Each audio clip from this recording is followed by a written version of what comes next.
Charley Willis, a mental health therapist. I'm Ronald Willis, a marriage and family therapist. And today, Charlie, we're going to be talking about L-O-V-E. Watch this clip, y'all.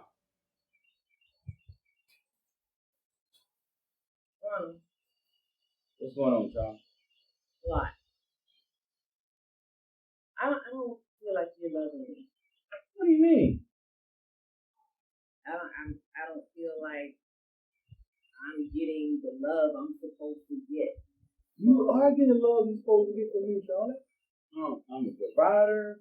I'm here. I'm taking care of the household. I'm taking care of the yard. And of course, in the bedroom, I'm putting it down.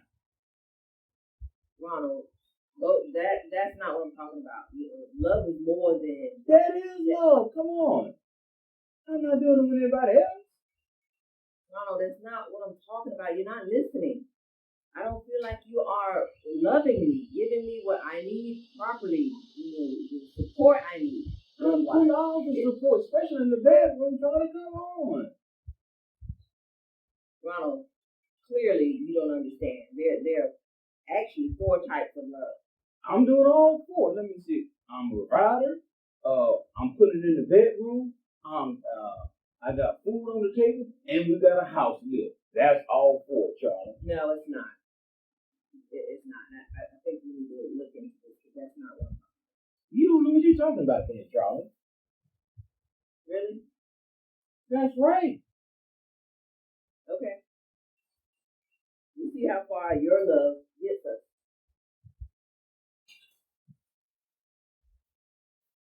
All right, now. I don't think that was L-O-V-E. That might have been something else, Charlie. What was going on? I don't know, but it was a lot of selfishness. What? Yes.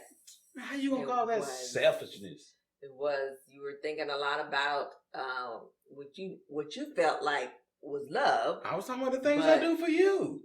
But not in that context of what I am talking about with love. Sure, doing things for your spouse.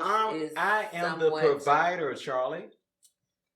That's right. I'm providing this. I'm providing this. I'm providing that. And I'm definitely providing in the bedroom. Ooh, I saw that look. I saw it. It's on tape. We saw the look, man. The look wasn't good, y'all. Really, what's going on, man? What's going on, man? It's not about that. It's not just, you didn't explain yourself that well in the video. I was doing the 4 types of love. Not exactly. So if I was not doing the 4 types of love, what are they? I'm glad you stated that. So we're going to talk about that today in today's segment. We're going to talk about the 4 types of love that you may know and may not know about, and basically explain what it's all about. So we won't get confused about what Ronald showed us household, in the clip. Provider. You know, actually, we're talking about 4 types of love, but when we did our research, how many types of love is out there, Charlie? Several. There are several. 12 types of love, actually. For the sake of time, we're going to discuss 4. The 4 main ones people associate thrown around with the most, and 3 are heavy hitters, and then we throw that 4th one in there. Right. Definitely, but it's not providing for the household. It's not the bedroom. They go beyond that scope. Yeah, but there are a lot of men think that way, though. I know, but that's right. If I'm making money, I love you. I'm providing for the household. I love you. I would say that is definitely a misconception. Because we look for, if I say I look for more than just that, you may say, well, what else more do you want? What else do you want? Especially when I said, I am making love to you. Okay. I'm making love to you. What does that mean? Okay. Nothing when it comes to what we're discussing. It doesn't fill in what we need to actually know what stated love is. So, okay. All right, let's dive in. So let's go ahead and talk about that. Number one, what our first point about talking about the love types, since Ronald is expressing this here. That's right, y'all. So the first one we're going to discuss is actually called Eros. And we look at that as a sexual passion that, couples may have for each other. And before I go into that, let's go ahead and talk about the scripture, okay? So Solomon 1:2-3 states. My favorite scripture. No, it's Go ahead, Charlie. Let him kiss me with the kisses of his mouth, for your love is more delightful than wine. Pleasing is the fragrance of your perfumes.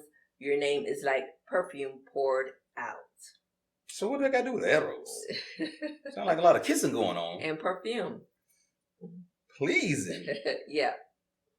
So it represents a romantic relationship or romantic feelings, having sexual passion for each other. It creates the physical and also the emotional connection as well. So you talking about Eros when you said it represents a romantic relationship? Yes, I am talking about Eros. So that's defining it. Yes. All right then. So I guess you can define it that way. You can see how it relates to the scripture.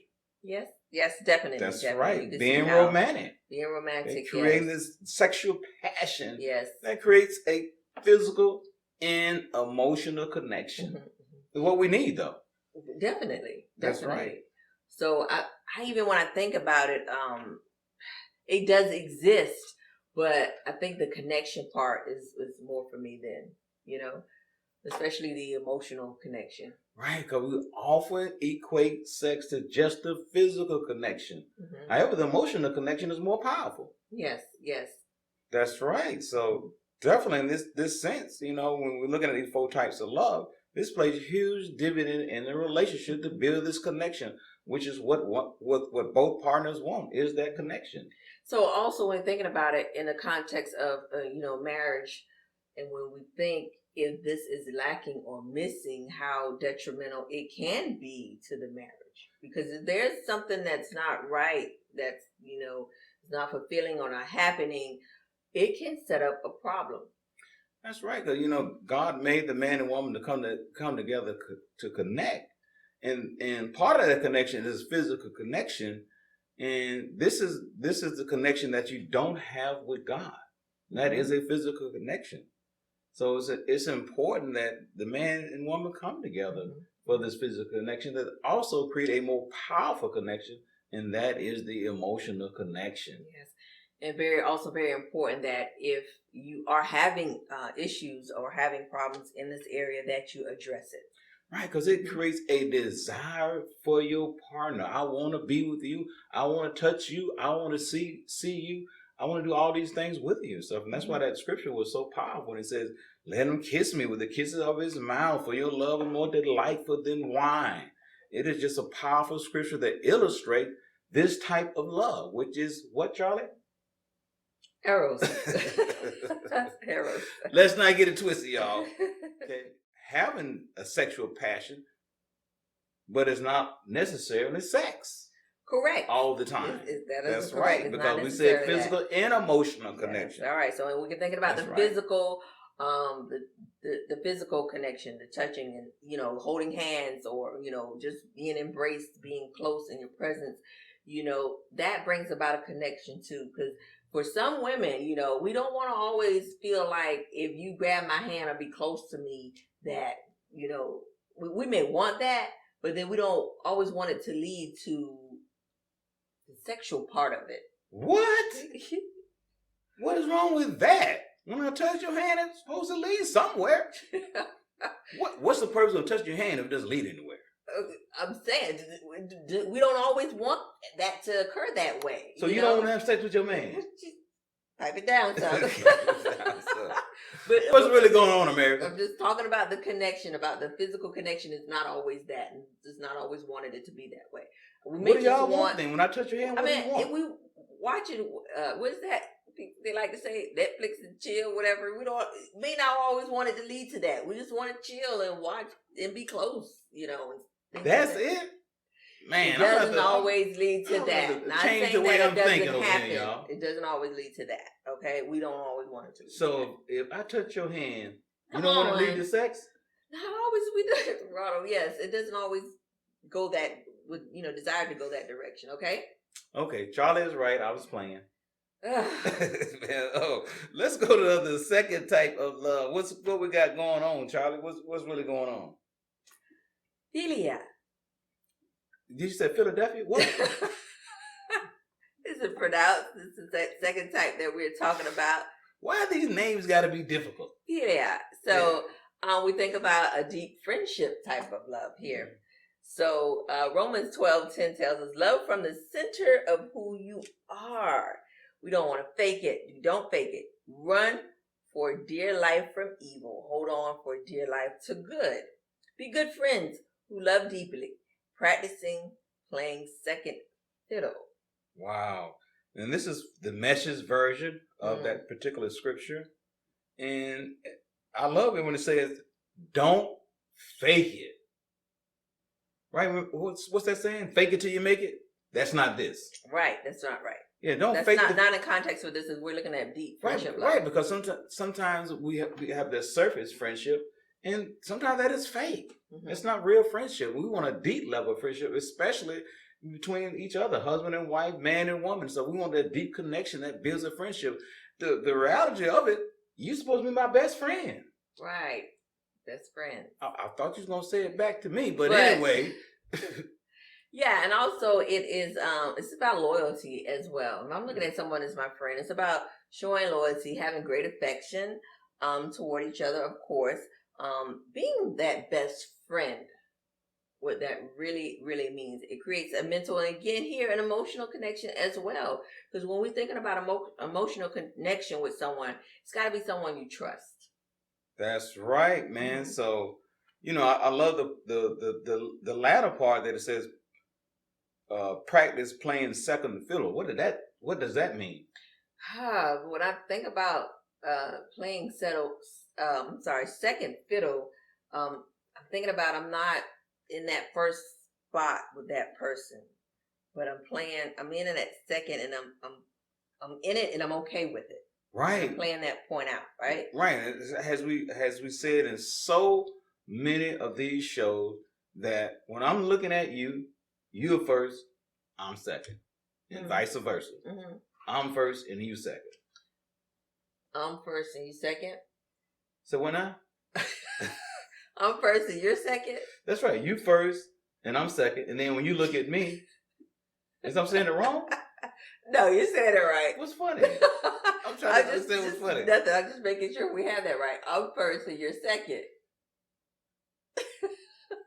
Let's move on. No, let's finish this up. That's right. You first and I'm second, but then when you look at me, I'm first and you second. Let's get this right now, y'all. There you go. Let's define what that means, though. Philia, the deep friendship love that we're talking about having for each other. Right, and then it creates a mental and emotional connection. Yes, that's stated. It does. That's right. So we definitely want to be there. Yeah. Okay.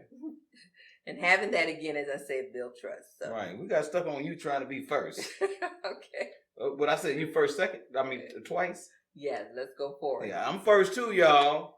Okay. He's on first. I'm on second. Let's move on. All right. Good. All right. What's the third one, y'all? So the third one is one that is well known, and you've probably heard it thrown around a lot. It's agape. All right. What does that mean? That's agape, or love for everyone. Okay, this is looked at as, let's go ahead and read the scripture, then we'll go into that. So love is patient and kind. Love does not envy or boast. It is not arrogant or rude. It does not insist on its own way. It is not irritable or resentful. It does not rejoice at wrongdoing, but rejoices with the truth. Love bears all things, believes all things, hopes all things, and endures all things. And that is 1 Corinthians 13, 4-8. That was a lot. That was a lot. So what does it mean, though? That there's a lot in there based on what love is showing, what it is and what it's not. And a lot of people don't even understand the magnitude of how much that is. So, agape, this type of love, it's the most important, right? It is being selfless and having Christ-like love for each other. It creates not only the emotional we've been talking about, but also the spiritual and mental connection as well. Yeah, so this is creating three connections: spiritual, emotional, and mental connection. As you said earlier, this is this is the most important one to have. And some of the reason why it covers the other three. Mm-hmm. Because think about it, if you at a place and maybe perhaps you and your spouse are not able to have sex, and you're going to disconnect because of that? No, you still have the spiritual connection that still brings y'all in together as man and woman, as husband and wife and stuff, right? So, it's important to understand that there may be certain times in your life where you might not be able to have the mental connection. Something may go on in your life, and so someone may be having some challenges mentally, and you may have some struggle with having the mental connection. The spiritual connection covers all of that. That's why it's the most important one to have, because out of the other three, there may be times in your relationship where those things may not occur, but the spiritual should be everlasting. Okay. So when I hear you say what you said about the covering, it makes me think, so will we really step away from our spouses if someone is having some mental challenges, right, or someone is having some physical challenges? That's right. Will we stop loving? Will we step away? That's what the spiritual connection does for you. It creates that connection so you can still be with your husband and wife, and you still be together, and you're still loving each other in spite of the challenge you may be having with a certain connection. Mm-hmm. That's why the spiritual is so important, because it is the only one that's going to sustain your relationship regardless of what's going on in your relationship. Mm-hmm. Because some people may get may not get the emotional connection and want to get a divorce, or the physical connection and want a divorce. But the spiritual connection should be there where there's no opportunity for you to get a divorce, because you got that connection. It is the most powerful connection of all, because it put Christ in your relationship. Okay, because we need not just us, but we need Christ in the middle of our relationship. We need that. Yeah. Okay. So even more going. So if someone steps away because of the lack of providing for, when someone has the mental challenges or physical challenges and they walk away, could that be that the agape love is not existing? Perhaps it might be and stuff. I don't see if you got this agape love for each other, connected with Christ in the middle of a relationship. Like the word said, love never fails. Mm-hmm. Who is love? Mm-hmm. God. God never fails. If you got God in a relationship, it will never fail. Right. So we want to spend a little bit more time on this one, since it's so very important, and really kind of dissect what this scripture is talking about as well. Because I think it's very important that we understand and know. So like going back to it, when I say 1 Corinthians 13:4-8, when I say love is patient and kind, when I'm thinking about that and the connection, or the how we deal with our spouses, are we practicing that? Are we being patient and kind? Well, the spiritual connection helps with that, because we can't do it just in our flesh. Right. Our flesh, our flesh demand that we be selfish. So if you're being selfish, you're not being patient and kind. Right. Because you're only thinking about self. The spirit demands you be selfless. And when you're selfless, that's when you can demonstrate being patient and kind. Because these are things that God is. Okay? God is patient and kind. Right. And as we said earlier, agape is Christ-like love for each other. We want to demonstrate Christ-like love for each other. That means we full of forgiveness. There is no such, it never runs out. We always have grace for each other. We always have forgiveness for each other. We always have mercy for each other. We all have these things that Christ had for us. We have the same thing for each other. And it makes the relationship more powerful than the other connections. Yeah, that is. So a reminder of it, as furthermore, even with this scripture, as we're remembering, is not envious or boasting, arrogant and rude. It does not insist on your own way, which we see that a lot, as well as being irritable or resentful.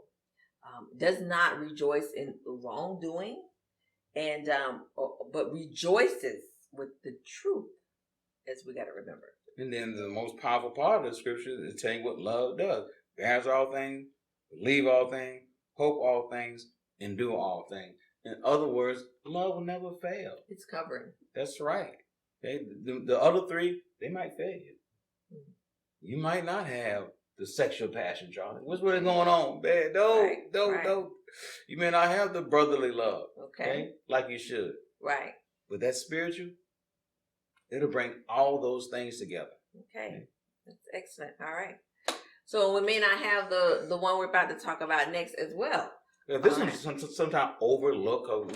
We normally focus on the 3. That's right. I know. That's true. Okay, so the fourth one that we're talking about is Storge. Storge. Okay. So Storge, man, really what's going on with this one? Right. So let's talk about it. So 1 John 3:16 tells us, by this we know love, that he laid down his life for us. And we ought to lay down our lives for the brothers. Okay? So that sounds like sacrificial. Oh. Yes, this could be sacrificial. Yes, definitely. It is sacrificial. That's right. That verse is making a sacrifice. Laying down for each other. That's making a sacrifice. Yes, that is a sacrifice. Definitely is. So let's understand what type of love is this. All right, it describes this type of love that's found in family relationships. All right, it involves empathy and affection as well as compassion. It creates an emotional and mental connection not only with your spouse but with your children as well. Yeah, this is huge, and sometimes often overlooked.